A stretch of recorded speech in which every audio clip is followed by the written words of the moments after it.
नमस्कार मित्रांनो, मी श्री U.D. पाटील, सहाय्यक प्राध्यापक, भूगोल विभाग, कला वाणिज्य विज्ञान महाविद्यालय पलूस, आपल्या सर्वांचं स्वागत करीत आहे. आपण PA भाग 3 सेमिस्टर 6 भूगोल पेपर नंबर 11 नागरी भूगोल या विषयाचा आपण अभ्यास करीत आहोत. मित्रांनो, या विषयामध्ये सिलेबस ऑफ अर्बन जिओग्राफी मध्ये आपण पूर्ण अभ्यासक्रमाची ओळख करून घेतलेली आहे. यामध्ये 4 मॉड्यूल्स आहेत.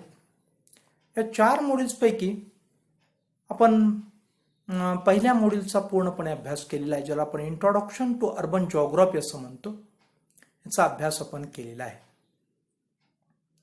आता जो आपल्याला अभ्यास करावायचा आहे मित्रांनो, तो सध्या सुरू आहे अर्बनायझेशन म्हणजे नागरीकरण. याचा अभ्यास आपण सध्या करीत आहोत. आणि आपल्याला पुढं अभ्यास करायचा आणखीन 2 प्रकरणं आहेत. Structure and morphology of urban centres, म्हणजेच आपण नागरीकरणाची जी काही रूपिकी व संरचना असं म्हटलं तर चुकीचं होणार नाहीये. आणि सर्वात शेवटी आपल्याला अर्बन प्रॉब्लेम्स म्हणजे नागरी समस्या अँड इश्यूज या शेवटच्या चॅप्टरकडेही आपल्याला ओळायचं आहे. आता आपण अर्बनायझेशन या चॅप्टरच्या शेवटच्या टप्प्यामध्ये आपण आहोत असं म्हटलं तर चुकीचं होणार नाहीये. तर अर्बनायझेशन म्हणजेच नागरीकरण, आणि नागरीकरण या सेकंड मॉड्यूलमध्ये आपण विशेषतः site and situation, concept and factors of urbanisation, patterns of urbanisation in developed and developing countries and functional classification of cities या गोष्टींचा मित्रांनो आपण अभ्यास करणार आहोत. यापैकी आपण साइट अँड सिच्युएशनचा अभ्यास पूर्ण केलेला आहे. आपण concept and factors of urbanisation हाही मुद्दा आपण पूर्ण केलेला आहे. आणि फंक्शनल क्लासिफिकेशन ऑफ सिटीज जो हा भाग चालू आहे आपला, हा या तासाला आपला संपणार आहे.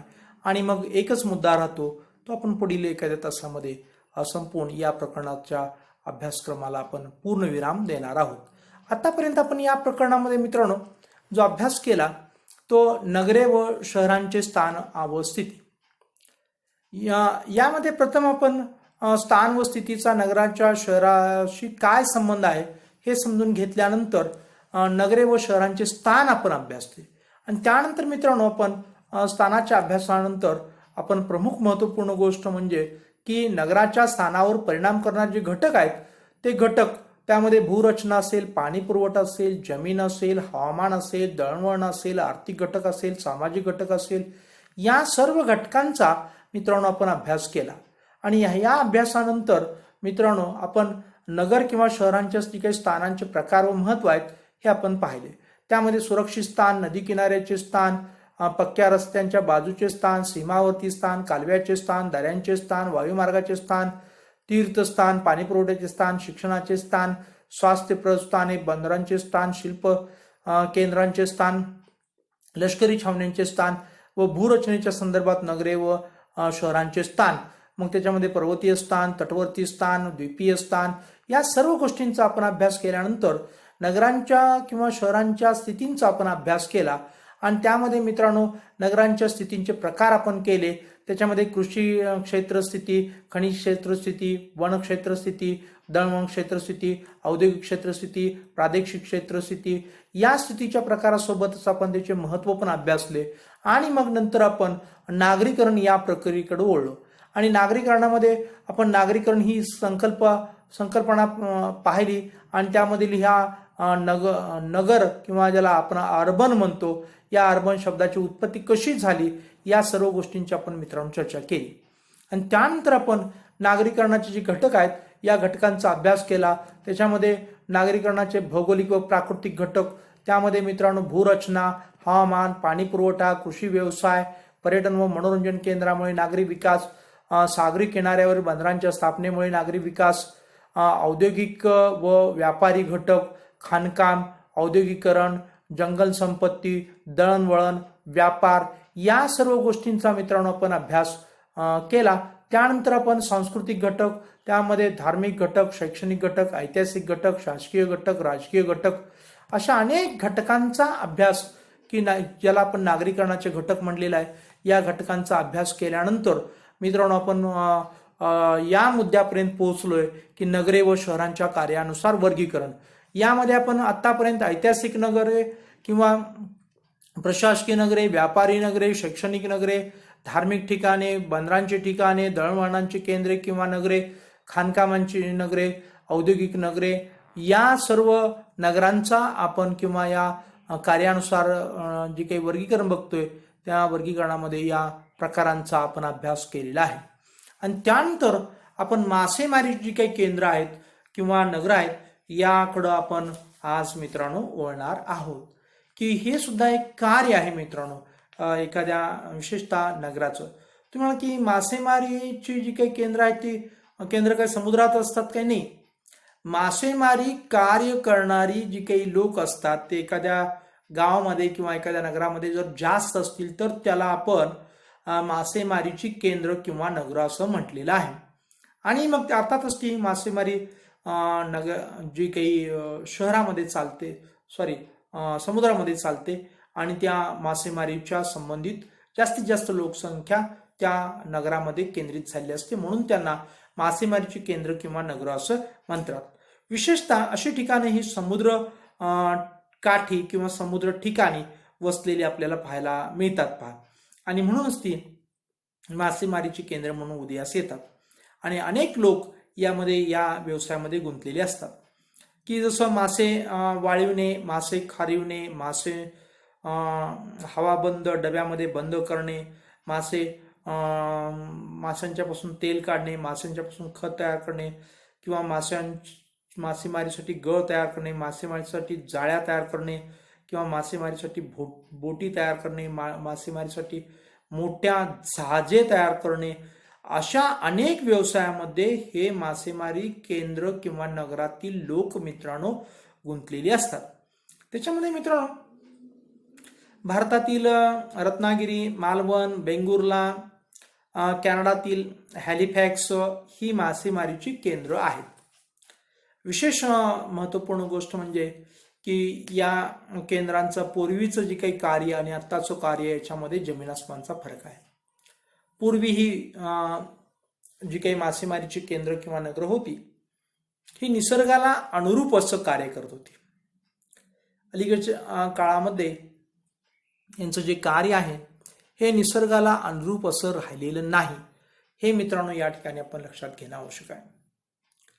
जसं की पूर्वीच्या काळी काही 4 महिन्याचा जो काळ असायचा, उदाहरणार्थ भारताच्या समुद्रकिनाऱ्याच्या पट्टीवरती जो 4 महिन्याचा काळ असायचा, नैऋत्य मोसमी वाऱ्यापासून जो काही पाऊस सुरू होतो तेव्हापासून जो आपण ज्याला नारळी पौर्णिमा म्हणतो की परतीचा मान्सून मग सुरू होतो, तेव्हा नंतर नारळी पौर्णिमेनंतर हा जो दरम्यानचा जो काही 4 महिन्याचा कालावधी होता, या 4 महिन्याच्या कालावधीमध्ये लोक भारतीय समुद्र किनारपट्टीवरचे लोक काय करत नव्हते, मासेमारी करत नव्हते.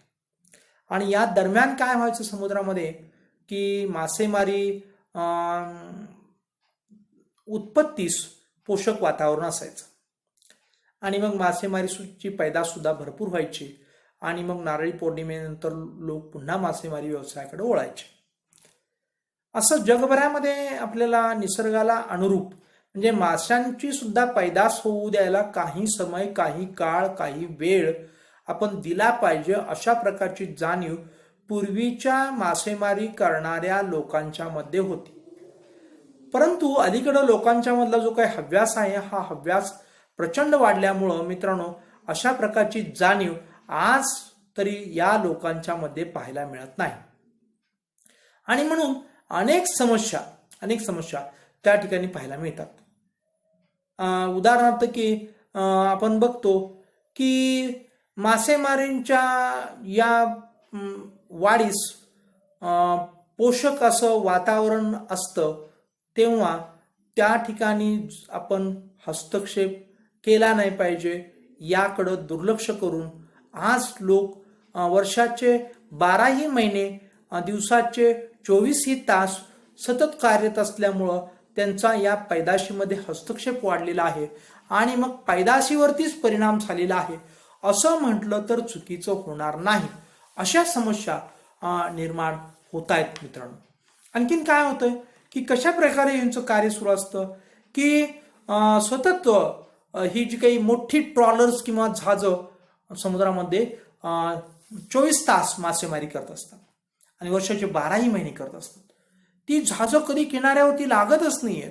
त्या जहाजावरती लँडिंग करण्यासाठी छोटं विमान उतरण्याची सोय असते, हेलिकॉप्टर उतरण्याची सोय असते. हेलिकॉप्टर जातं उतरतं, विमान जातं उतरतं, केलेली मासेमारी आहे ती मासेमारी तिकडून घेऊन येतं आणि मग बाजारपेठेमध्ये नेऊन पोचवतो. अशा प्रकारचा उद्योग अहोरात्र सुरू आहे. लक्षात घ्या. म्हणजे आपण असीमित अशा हव्यासापोटी मित्रांनो या समुद्राला खूप मोठ्या प्रमाणात समुद्राची मासेमारी करून समुद्राच्या अनेक जी काही ज्याला आपण परिसंस्था परिस्थितिकी असं जे म्हणतो याच्यामध्ये मानवानं खूप मोठ्या प्रमाणात हस्तक्षेप करायला सुरुवात केलेली आहे. हे या ठिकाणी आपण लक्षात घेणं आवश्यक आहे. आणि पूर्वीसारखाच योग्य पद्धतीनं निसर्गाला सुद्धा काय करायला पाहिजे, थोडासा वेळ द्यायला पाहिजे आणि आपला हा हव्यास जो आहे हा सीमित ठेवून आपण पूर्वीसारखी मासेमारी करायला पाहिजे असं मला मनापासून वाटतं आणि यासाठी आपण कार्यरत असणं आवश्यक आहे. तरच मित्रांनो निसर्गाला आपण योग्य प्रतिसाद दिला असं होतं, अन्यथा आपण निसर्गाची ओरबड करत आहोत असा त्याचा अर्थ होतो. हे मित्रांनो या ठिकाणी लक्षात घेणं आवश्यक आहे. तर अशा प्रकारची जी काही मासेमारी करणारी जी काही केंद्र आहेत ही कुठं आहेत हे आपण पुन्हा एकदा याचा नामोल्लेख करूया आणि मासेमारीची केंद्र या संदर्भात आपण पूर्णविराम घेऊया. भारतातील रत्नागिरी, मालवण, बेंगुर्ला किंवा कॅनडातील हॅलिफॅक्स ही मासेमारीची केंद्र यांचा पुन्हा एकदा नामोल्लेख करून आपण दुसऱ्या शहरांच्या जे काही कार्यानुसार वर्गीकरण चाललंय तर पुढच्या वर्गीकरणातला जो पुढचा प्रकार आहे त्याकडे आपण वळणार आहोत. थंड हवेची ठिकाणं किंवा स्वास्थ्य केंद्र. मित्रांनो विशेषतः याच्याकडे स्वास्थ्य केंद्र म्हणून पाहिलं जातं की उंच पर्वतीय भाग असतात आणि हे उंच पर्वतीय भाग कमी तापमानामुळं थंड हवेसाठी ते प्रसिद्ध असतात. आणि ही जी काही थंड हवेसाठी जी प्रसिद्ध असणारी जी काही ठिकाणं आहेत ही ठिकाणं निसर्ग सौंदर्यानं सुद्धा नटलेली असतात आणि या ठिकाणं आरोग्यधाम निर्माण होतं.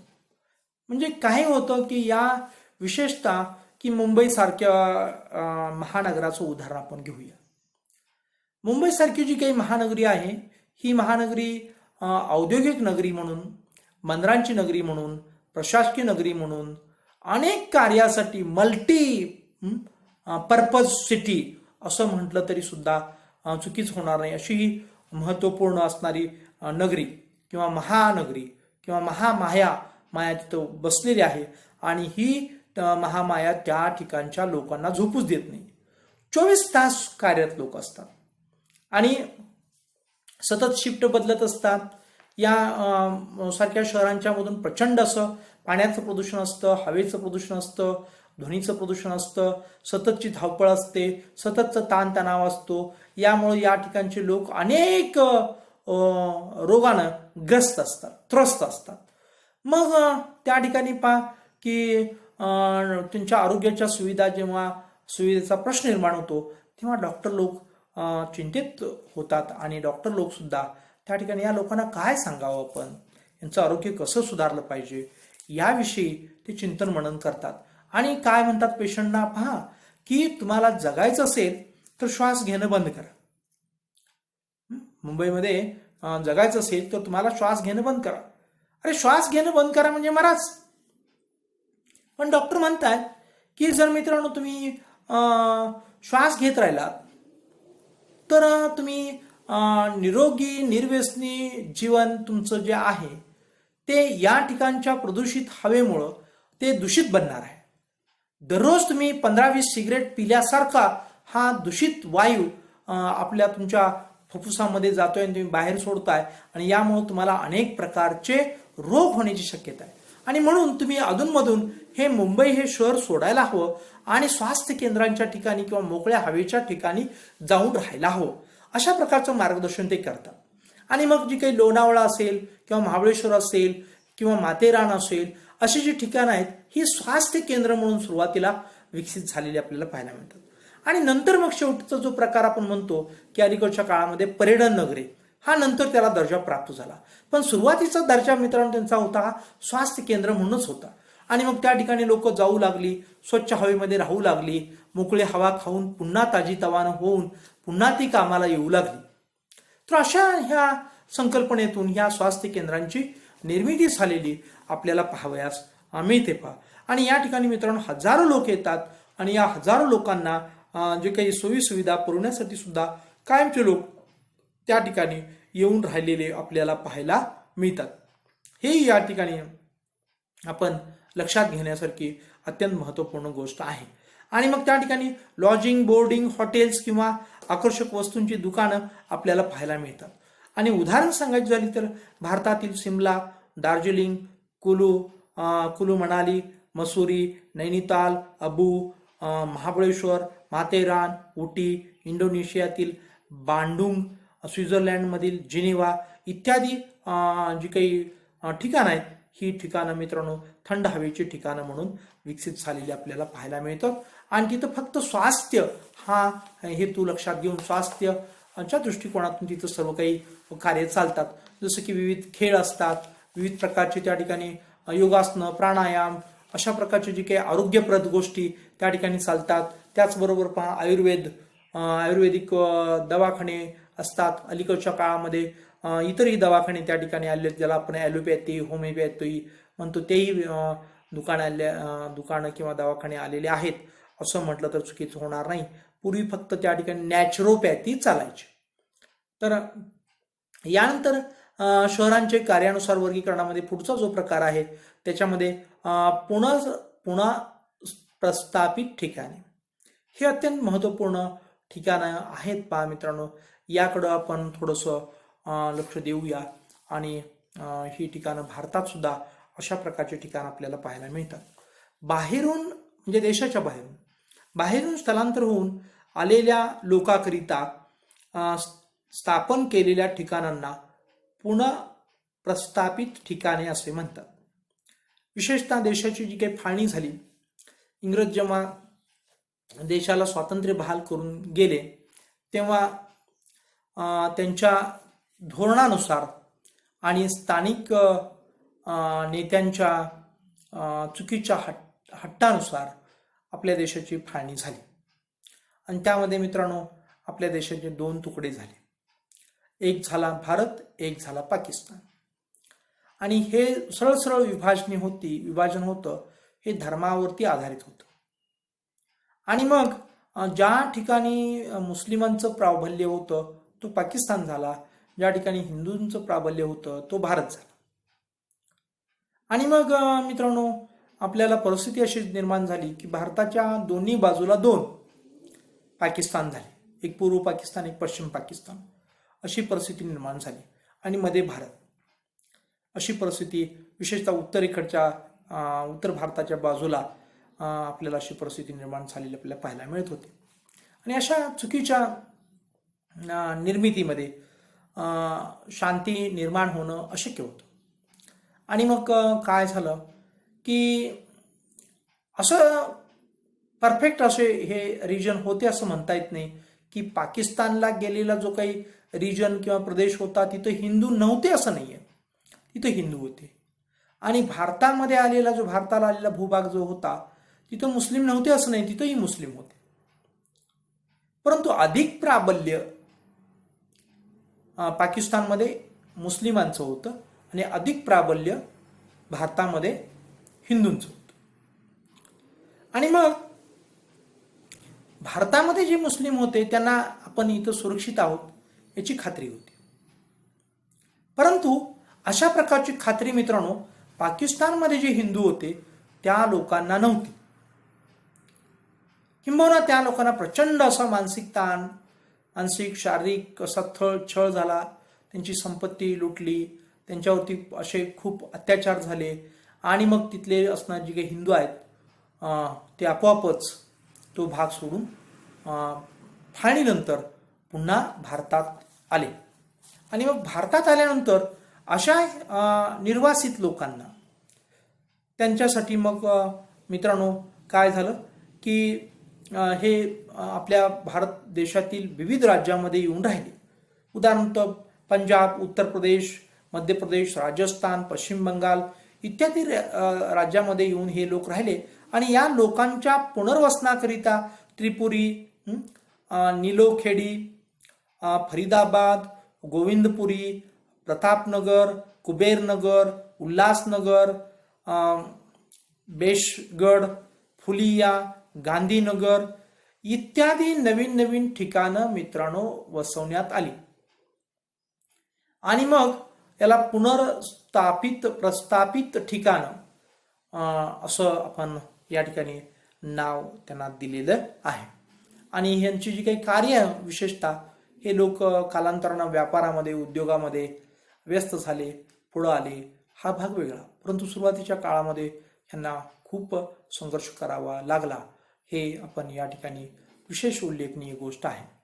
यानंतरची कार्यानुसार पुढचं वर्गीकरण आहे, त्याच्यामध्ये लष्करी केंद्र हे अत्यंत महत्त्वाचं ठिकाण आहे किंवा कार्य आहे असं म्हटलं तरी चालेल. लष्करी केंद्रामध्ये आपण विशेषतः देशाच्या सुरक्षेच्या संदर्भात बोलायचं झालं तर दोन प्रकारची सुरक्षा असते. एक असते देशाची बहिर्गत सुरक्षा, म्हणजे बाह्य शत्रूपासून सुरक्षा करण्याची आवश्यकता भासते. तर काही वेळेस अंतर्गत सुरक्षा असाही भाग या ठिकाणी उदयास येतो. मग अंतर्गत सुरक्षेमध्ये आपण साधे पोलीस असतात किंवा राखीव पोलीस दल असतं किंवा CRP असतात, SRP असतात, हे अंतर्गत संरक्षण व्यवस्थेसाठी असतं. तर बहिर्गत बाहेरील शत्रूच्या संरक्षणापासून आपल्याला शत्रूपासून संरक्षण करण्यासाठी लष्कर असतं. मग त्याच्यामध्ये लष्कराचे दोन प्रकार असतात. एक नियमित लष्कर तर असतंच, शिवाय सीमा सुरक्षा दल ज्याला बॉर्डर सिक्युरिटी फोर्स BSF असं आपण म्हणतो तेही असतं. तर अशा लष्करी जी काही लष्करी विभाग आहेत, या लष्करीच्या छावण्या जिथं असतात त्या ठिकाणी त्या परिसरामध्ये मित्रांनो शहरं विकसित झालेली आपल्याला पाहायला मिळतं. आणि ह्या छावण्या सुरक्षेच्या दृष्टिकोनातून ठिकठिकाणी कायम त्या बॉर्डरवरच आपल्याला पाहायला मिळतात असं नाही, अंतर्गत भागामध्ये सुद्धा अशा प्रकारच्या छावण्या निर्माण झालेल्या आपल्याला पाहायला मिळतात. आणि या छावण्यांच्या ठिकाणी लष्करांना काय ट्रेनिंग दिलं जातं, लष्करांचा सराव घेतला जातो, लष्करांना नवीन गोष्टींचं ज्ञान दिलं जातं. या सर्व गोष्टी त्या ठिकाणी होत असतात. आणि या लष्कराला किंवा या सैनिकांना आवश्यक असणाऱ्या जे काही गरजा आहेत, या गरजा पुरवण्याचं काम मित्रांनो त्या ठिकाणी कोण करतं, तर त्या लष्करी छावणीच्या सभोवताली येऊन बाहेरचे लोक राहतात. मग त्याच्यामध्ये व्यापारी असतात, त्याच्यामध्ये अनेक लोक त्यामध्ये येतात. मग शिक्षण देणारी शिक्षण संस्था असतात. मग शिक्षण कुणाला, या लष्करी सैनिकांची जी काही फॅमिलीज असतात, त्यांची मुलं असतात, त्यांना शिक्षण देण्यासाठी. तर अशा प्रकारे हे मग त्या लष्करी छावणीच्या भोवती एक वसाहत पडते आणि कालांतराने त्या वसाहतीचा विकास होतो. आणि तिथं मग काय होतं मित्रांनो, नागरीकरण प्रक्रिया पूर्ण होते आणि तिथं एक नगर प्रस्थापित होतं. त्यालाच आपण लष्करी केंद्र असं म्हणतो. हे आपण या ठिकाणी लक्षात घेणं आवश्यक आहे. आणि याचं प्रमुख कार्य मात्र त्या ठिकाणच्या सैनिकांना ट्रेनिंग देणं, हेच त्या ठिकाणी लष्कराला सुसज्ज ठेवणं, त्या ठिकाणच्या लष्कराला आपल्या कर्तव्याची जाणीव करून देणं आणि त्या ठिकाणच्या लष्कराला देशप्रेमाची भावना त्या लष्करामध्ये जागवणं, या प्रकारची कार्य तिथं चालू असतात. आणि त्यांना सोयीसुविधा पुरवण्यासाठी त्या ठिकाणी शहरांची काय होते, विकास होतो किंवा शहरांची निर्मिती होते असं आपण म्हणू शकतो. मित्रांनो, यासाठी आपल्याला उदाहरण देता येतील. भारतातील अंबाला आहे, मीरत आहे, डेहराडून आहे, इत्यादी महत्वाची जी काही ठिकाणं आहेत, या ठिकाणांना आपण लष्करी ठिकाणं म्हणून ओळखू शकतो. आणि यानंतर मित्रांनो शेवटचं जे काही नगर आहे त्या नगराचं नाव आहे पर्यटन नगर. आणि या पर्यटन नगराकडं आपल्याला विशेषतः ओळायचं आहे. आणि ह्या पर्यटन नगराचा अर्थात समावेश वरती पण मी म्हणालो थंड हवेच्या ठिकाणामध्ये पण होणार आहे. परंतु पूर्वी वेगळं असं कार्य किंवा वेगळा असा उद्देश होता आणि आता अलीकडच्या काळामध्ये वेगळा असा पर्यटन केंद्रांचा काय उद्देश आहे. स्वास्थ्याबरोबर सुद्धा अधिक प्राधान्य पर्यटन केंद्रामध्ये दिलं जातं ते मनोरंजनाला दिलं जातं. आणि मग या मनोरंजनाची जी काही केंद्र आहेत ही केंद्र मित्रांनो भविष्य काळामध्ये काय बनतात, नगर बनतात. हे आपल्याला वेगळं असं सांगायला नको. मग यामध्ये कशा कशा समावेश होईल, विशेषतः समुद्रकिनारी जी काही बंदरं असतात ती बंदरं मित्रांनो व्यापाराची केंद्र बनतात किंवा ती उद्योगधंद्यांची केंद्र बनतात. तर मित्रांनो बीच असणारी जी काही समुद्रकिनारी असतात ती मित्रांनो पर्यटनाची केंद्र बनतात. मग गोव्याला तुम्ही गेलात तर मग कलिंगूट बीच असेल किंवा लगुना बीच असेल किंवा अनेक अशा बीचच्या पण नावं घेण्याची काही गरज नाही. फक्त आपण गोव्याच्या समुद्रकिनाऱ्यावरची उदाहरण आपण पर्यटन केंद्र म्हणून ते विकसित झालेले आहेत. म्हणजे केंद्र म्हणजे त्याला आपण नगर म्हणतो, नगर म्हणून विकसित झाले आहेत. हे आपण तिथं लक्षात घेणं आवश्यक आहे. तिथं काय फक्त उद्देश की त्या ठिकाणी मनोरंजन हा उद्देश आहे. जगभरातून लोक तिथे येतात. काही लोक सूर्य स्नानासाठी येतात, काही लोक त्या ठिकाणी मनोरंजनासाठी येतात, काही लोक त्या ठिकाणी कधी आपण समुद्राशी आपली सानिध्य नव्हतं आणि ते सानिध्य प्राप्त करण्यासाठी येतात. आणि याचा सर्वांचा उद्देश हा काही प्रमुख उद्देश तर काहींचा दुय्यम उद्देश हा मनोरंजनाचा आहे. आणि ही पर्यटन केंद्र आहेत. अशाच प्रकारचे पर्यटन केंद्र फक्त समुद्रांच्या किनारीच असतात असं नाहीये मित्रांनो. अनेक ठिकाणी अनेक पर्यटन केंद्र आज उभा आहेत. जसं की थंड हवेची ठिकाण ही सुद्धा आज पर्यटन केंद्र बनलेली आहेत. किंवा आज ऐतिहासिक असणारी नगरं किंवा ऐतिहासिक असणारी शहरं किंवा ऐतिहासिक असणारी किल्ले ही सुद्धा पर्यटन केंद्र बनत चाललेली आहेत. किंवा आज मित्रांनो धार्मिक ठिकाणं सुद्धा आज पर्यटन धार्मिक ठिकाण म्हणून ओळखली जाऊ लागलेली आहेत. तर असं हे पर्यटन आहे ना, हे पर्यटन जलद गतीनं एक वेगळा असा टर्न घेऊ लागलेला आहे की प्रत्येक ठिकाणी माणसांचं कसं मनोरंजन होईल, लोकांचं कसं मनोरंजन होईल आणि लोकांचा जो काही ताणतणाव आहे त्या ताणतणावातून लोकांना कसं बाहेर काढू या दृष्टिकोनातून ही नगरं प्रभावीपणे कार्यरत असलेली आपल्याला पाहायला मिळतात. आणि ही नगरं नव्या नव्यानं सुद्धा उदयास येतात मित्र. कारण पर्यटनाच्या संकल्पना बदलतात आणि त्या संकल्पनेनुसार ती त्या त्या ठिकाणी केंद्र सुद्धा नव्यानं विकसित झालेली आपल्याला पाहायला मिळतात. पर्यटन व्यवसायामध्ये खूप मोठं पोटेन्शियल आहे मित्रांनो. पोटेन्शियल याचा अर्थ त्या ठिकाणी तुम्हाला खूप मोठ्या प्रमाणात तुमचं करिअर करण्यासाठी सुद्धा वाव आहे असं म्हटलं तर चुकीचं होणार नाही. बऱ्याच लोकांच्या खिशामध्ये पैसा आहे, परंतु पैसा असून करणार काय? सुरक्षितता नाहीये. मी कुठं जाऊ याचं ज्ञान नाहीये. मी तिथं गेल्यानंतर तिथून मी सुरक्षित येईन का, याची अशी भीती अनेक लोकांना अनेक प्रकारची असते. तर यासाठी मित्रांनो अनेक जी काही पर्यटन नगरांना व्हिजिट करण्यासाठी किंवा पर्यटन व्यवसायाला चालना देण्यासाठी अनेक प्रकारचे नवीन व्यवसाय उदयास येत आहेत. त्याला आपण काय म्हणतो की पर्यटन रिसॉर्टना भेटी देण्यासाठी किंवा पर्यटन केंद्रांना भेटी देण्यासाठी काही हॉलिडेज नावाचे व्यवसाय समोर येत आहेत वेगवेगळ्या नावानं. हॉलिडेज म्हणजे काय? सुट्टीचा वेळ तुम्ही कुठं कसा घालवाल याचं नियोजन करून देणारी एक संघटन किंवा मार्गदर्शन करणारी एक छोटी संस्था, छोट्या छोट्या संस्था उदयास येत आहेत. जसं की केसरी टूर आपण बघतो जगभरामध्ये. अर्थात केसरी टूरची आपण जाहिरात करतोय असा कुणी गैरसमज करून घेऊ नये, परंतु जगभरामध्ये आपल्याला फिरायला जायचं असेल तर लगेच आपल्या डोक्यात येतं केसरी टूर. परंतु काय मित्रांनो, तुम्ही सुद्धा पुढे येऊन अनेक असे वेगळे असे टूर्स अँड ट्रॅव्हल्स उभी करून कृष्णा टूर्स का काढू शकत नाही, कृष्णा हॉलिडेज का काढू शकत नाही, कृष्णाच नाव असं द्या असं नाही, अनेक नावानं तुम्ही सुद्धा काय करू शकता, पुढे येऊ शकता. यासाठी खूप मोठं भांडवल लागतं असं नाहीये, फक्त नॉलेज लागतं मित्रांनो. आणि मग कमी भांडवलावरती तुमच्या असणाऱ्या नॉलेजच्या आधारे तुम्ही काय करू शकता की लोकांना, तुमच्या परिसरातल्या लोकांना संपूर्ण जग फिरवून आणू शकता. तशा प्रकारची खात्री, ॲश्युरन्स त्यांना पटवून देऊ शकता.